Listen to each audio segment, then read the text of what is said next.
Movie start होती है तो हमें एक लड़का टेलर दिखाया जाता है जो कि एक रेस्क्यू टीम का लीडर था। वो समंदर के नीचे एक सबमरीन से कुछ लोगों की जान बचाने जा रहा था। टेलर और उसकी टीम उन लोगों को बचा ही रही होती है कि तभी वहाँ पर एक बहुत बड़ी क्रिएचर उस सबमरीन के साथ टकराती है। टेलर अगर वहाँ पर और रुकता तो उसकी जान को खतरा था, इसलिए वो बाकी लोगों को वहाँ ही छोड़ के अपने साथ उन लोगों को ले आता है जिसको उसने बचा लिया था। वो ऐसा नहीं करना चाहता था, लेकिन उसे दूसरों की जान बचाने के लिए करना पड़ा और देखते ही देखते वो क्रिएचर उस सबमरीन को तबाह कर देती है। दूसरी तरफ हमें एक रिसर्च सेंटर दिखाया जाता है जो कि समंदर के अंदर कुछ रिसर्च कर रही थी। उस रिसर्च सेंटर का ओनर उस रिसर्च टीम के लीडर और उसकी बेटी स्वान से मिलता है। वो उनको समंदर में बने एक कमरे के अंदर लेकर जाता है, जिससे देखकर वो लीडर काफी खुश हो जाता है और वहाँ टीम से भी मिलता है। वो उन्हें बताता है कि दुनिया आज तक यही समझती आई है कि समंदर के नीचे सबसे गहरा तरीन पॉइंट मैरियाना ट्रेंच है, लेकिन ऐसा नहीं है। मैरियाना ट्रेंच की सरफेस भी तो एक लेयर है ना, तो सोचो उस लेयर के नीचे क्या होगा। हो सकता है उस लेयर के नीचे एक पूरी दुनिया आबाद हो। अब इस बात का पता लगाने के लिए उस लीडर ने पानी के अंदर एक ग्लाइडर भेजा था जिसमें 3 लोग थे और आखिर वो लोग मैरियाना ट्रेंच पहुंच ही जाते हैं। उस ग्लाइडर को एक लड़की चला रही थी, तो उसका टीम मेंबर उसे कहता है कि अब वक्त आ गया है कि हम मैरियाना ट्रेंच के नीचे जाएं। वो उसे क्रॉस करने का कहता है और वो आहिस्ता आहिस्ता से ग्लाइडर मैरियाना ट्रेंच के नीचे ले जाती है। जैसे ही वो उसके लेयर को क्रॉस करती है तो ये देखकर हैरान रह जाती है कि उसके नीचे वाकई एक दुनिया थी। वहाँ पर बहुत ज्यादा मछलियाँ और अजीबो गरीब क्रिएचर्स थी। वो काफी हैरान होते हैं, लेकिन साथ ही साथ खुश भी, क्योंकि वो पहले लोग थे जिन्होंने मैरियाना ट्रेंच से भी ज्यादा गहरी जगह ढूंढ ली थी। अब उसी दौरान एक अजीब सी चीज उनके ग्लाइडर के साथ टकराती है, तो वो लड़की रिसर्च सेंटर कांटेक्ट करने की कोशिश करती है, लेकिन कनेक्शन भी चला जाता है। अब वहाँ का ओनर कहता है उन्हें हमारी मदद चाहिए और उनको बचाने के लिए हमें किसी न किसी को तो समंदर के नीचे भेजना पड़ेगा। वो कहता है कि आज तक हमारी टीम में से सिर्फ टेलर ही वहाँ तक जा सका है, तो वो उसे बुलाने का कहता है। लेकिन उनमें से एक टीम मेंबर कहता है कि नहीं, हम टेलर पर ट्रस्ट कैसे करें, लास्ट टाइम भी उसने सबमरीन में से कुछ लोगों को मरते हुए छोड़ दिया था। लेकिन तभी उसका टीम लीडर बोलता है कि हमारी मदद टेलर के अलावा और कर भी कौन सकता है, तो हमें उसे बुलाना पड़ेगा। अब हम देखते हैं कि टेलर को जॉब से निकाल दिया गया था, तो वो इस वक्त थाईलैंड में रह रहा था। अब रिसर्च सेंटर का ओनर और लीडर उसे लेने के लिए थाईलैंड जाते हैं और कहते हैं कि हमें तुम्हारी रिसर्च सेंटर में जरूरत है, लेकिन टेलर मना कर देता है। वो उससे कहते हैं कि तुम इंसानियत की खातिर ही आ जाओ। तो दूसरी तरफ हम देखते हैं कि उस लीडर की बेटी स्वेन को टेलर पर बिल्कुल भी ट्रस्ट नहीं था, तो वो खुद ही अपनी सबमरीन लेती है और वहाँ से चली जाती है। अब वो लीडर और ओनर टेलर को लेकर वापस रिसर्च सेंटर आते हैं, तो लीडर को पता चलता है कि मेरी बेटी अकेली ही सबमरीन में चल पड़ी है और फिर टेलर को एक बहुत ही अच्छी सबमरीन दी जाती है। वो जब उस सबमरीन में जाता है तो वहाँ पर स्वेन की बेटी होती है। वो उससे कहती है कि प्लीज मेरी मॉम को अच्छे से वापस ले आना, तो टेलर उसे प्रॉमिस करता है और उसे बाहर छोड़ देता है और फिर इसके बाद वो समंदर में निकल पड़ता है। वहाँ पर स्वेन उन 3 लोगों के पास पहुंच चुकी थी कि तभी एक अजीब सी क्रिएचर उसकी सबमरीन को टक्कर मारती है और वो बहुत खौफनाक ऑक्टोपस था। वो पूरी तरह से सबमरीन पर चिपक गया था, लेकिन स्वेन देखती है कि उसने अब सबमरीन को छोड़ दिया है। इनफैक्ट उस पर एक शार्क ने उस ऑक्टोपस पर अटैक कर दिया था और वो शार्क बहुत ज्यादा बड़ी थी। तभी वहाँ पर टेलर भी आ जाता है और वो स्वेन से कहता है कि तुम अपना ग्लाइडर या सबमरीन लेकर यहाँ से चले जाओ, क्योंकि अब ये डैमेज हो चुका है। और फिर टेलर अपनी सबमरीन लेकर अपनी एक्स वाइफ और उसके टीम मेंबर्स को बचा लेता है। तभी वहाँ पर वो बड़ी सी शार्क आती है जिसका नाम मैग था और उसी के नाम पर ये मूवी भी बनी है।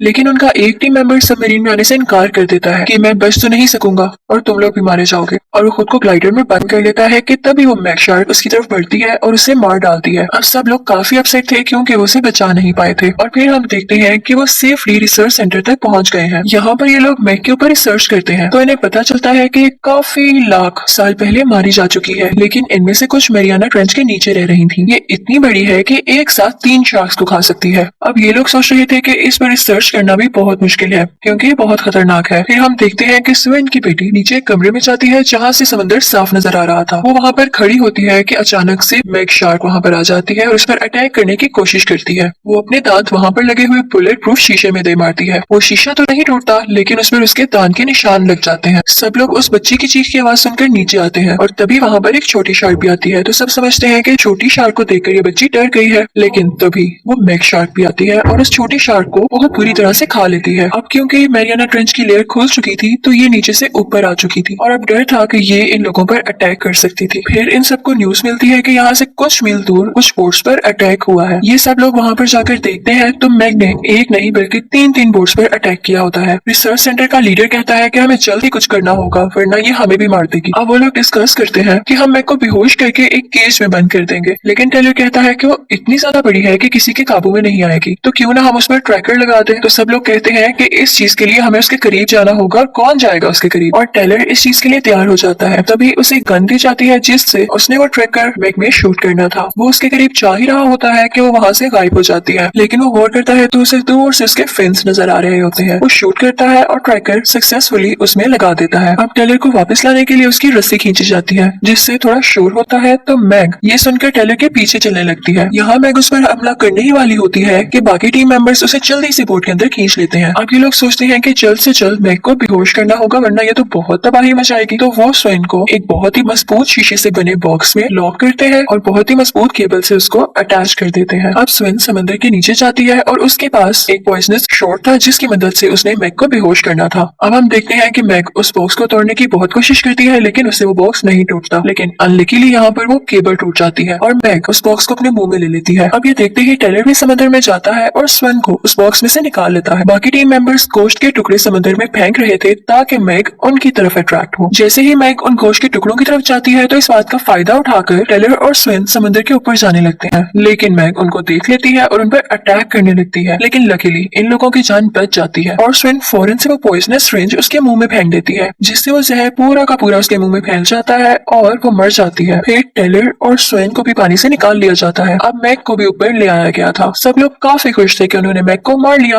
और अब उन्हें लग रहा था कि उन्हें नुकसान पहुंचाने वाला कोई क्रिएचर नहीं बचा कि तभी उनके टीम मेंबर में से एक आदमी पानी में ही था और वो भी खुश हो रहा था कि एक और बहुत बड़ी मैग वहां पर आती है और उस आदमी को खा जाती है। अब वो मरी हुई मैग की तरफ भी बढ़ रही थी और जैसे ही उसको खाने के लिए अटैक करती है तो उन दोनों के वजन से उन लोगों की बोट मिसबैलेंस हो जाती है, उन लोगों की बोट का बैलेंस खराब हो जाता है। अब मैग वहां पर आती है और एक और टीम मेंबर को खा लेती है। बाकी लोग अपनी जान बचाने के लिए दो रेस्क्यू बोट्स में वहां से निकलते हैं, लेकिन मैग भी उनके पीछे ही थी।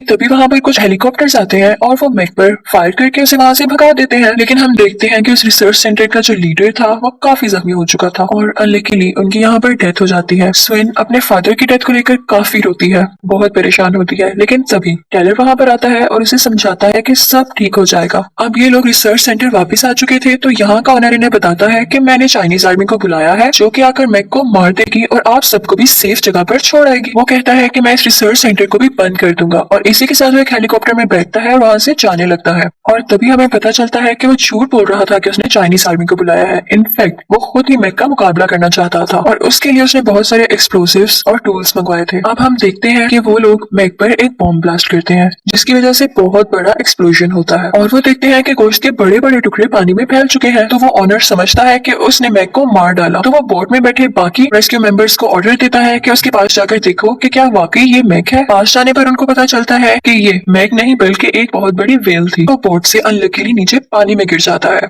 अब मैग भी वहीं पर ही थी। वो खुद की जान बचाने के लिए एक वेल पर जाता है, उसी वेल पर जो मर चुकी थी, लेकिन मैग वहां आकर उसे खा लेती है और वो मर जाता है। अब दूसरी तरफ रेस्क्यू टीम को पता चलता है कि वो ऑनर झूठ बोल रहा था, हमारी मदद करने कोई भी नहीं आएगा। तो टेलर कहता है कि हमें मिलकर ही उस मैग को मारना होगा। अब वो लोग मैप पर देखते हैं कि एक बीच है और वहां पर बहुत सारे लोग वेकेशंस मनाने आते हैं और ट्रैकर से पता चलता है कि मैग भी वहीं आसपास ही है। वो लोग कहते हैं कि इतने सारे लोग देखकर मैग उन पर जरूर अटैक करेगी, तो वो लोग फौरन से मैग को रोकने के लिए उस बीच पर जाते हैं, लेकिन उनसे पहले ही मैग वहां पर पहुंच चुकी थी और समुद्र में इतने सारे लोग देखकर वो उन पर अटैक कर देती है और उन्हें खाने लगती है। लेकिन तभी टेलर भी अपनी बोट लेकर वहां पर पहुंच जाता है। वो यहाँ पर एक ट्रिक खेलते हैं। वो पानी के अंदर एक ऐसा सेंसर लगाते हैं जो कि व्हेल मछली की आवाज निकाल सकता था। वो उसको ऑन करते हैं तो मैग को लगता है कि यहाँ पर कोई व्हेल है और वो उस तरफ बढ़ती है उसका शिकार करने के लिए। अब दूसरी तरफ टेलर और स्वेन इस इंतजार में थे कि कब वो यहाँ पर आए। अब मैग उनके बहुत करीब आ चुकी थी तो वो अपने ग्लाइडर्स वहां से थोड़ा दूर ले जाते हैं। उनके ग्लाइडर्स में रॉकेट लॉन्चर भी था जिसकी मदद से वो उस पर अटैक कर सकते थे। अब हम देखते हैं कि मैग भी उनके पीछे पीछे ही होती है और वो ग्लाइडर से टकरा जाती है, जिसकी वजह से टेलर के ग्लाइडर का लॉन्चर बटन खराब हो जाता है और अब मैग मुसलसल उस ग्लाइडर पर अटैक कर रही थी। लेकिन तभी टेलर यहाँ चालाकी से काम लेता है और उस ग्लाइडर को टेढ़ा करते हुए ऐसे उस मैग के पास से गुजरता है कि उसकी नुकीली चीज मैग की बॉडी को चीरते हुए वहां से गुजर जाती है। अब मैग शार्क का जिस्म काफी ज्यादा जख्मी हो चुका था और उसका काफी खून भी निकल रहा था, लेकिन वो अभी भी जिंदा थी और फिर से ग्लाइडर के पीछे आ जाती है और उस पर बार बार अटैक करके उसे डैमेज करने लगती है। अब टेलर ग्लाइडर से बाहर आ जाता है लेकिन मैग उस पर अटैक करने आ रही थी। तभी टेलर फौरन से ग्लाइडर की वो नकीली चीज उतारता है और मैग की आंख में दे मारता है, जिससे उसकी आंख साया हो जाती है। यहाँ पर मैग तड़पने लगती है और उसकी बॉडी से इतना सारा खून निकलने की वजह से बहुत सारी शार्क उससे अट्रैक्ट होती हैं और वहां पर आकर उसे खाने लगती हैं। और फाइनली इतनी ज्यादा शार्क्स होने की वजह से वो मैग को खा जाती हैं और वो मर जाती है। अब स्विन टेलर को बचा लेती है और वो लोग बाहर आ जाते हैं। स्विन की बेटी भी उसके साथ थी। यहाँ पर ये तीनों काफी रिलैक्स होते हैं कि उन्होंने मैग को मार दिया था और इसी के साथ मूवी एंड हो जाती है। Thank you for watching.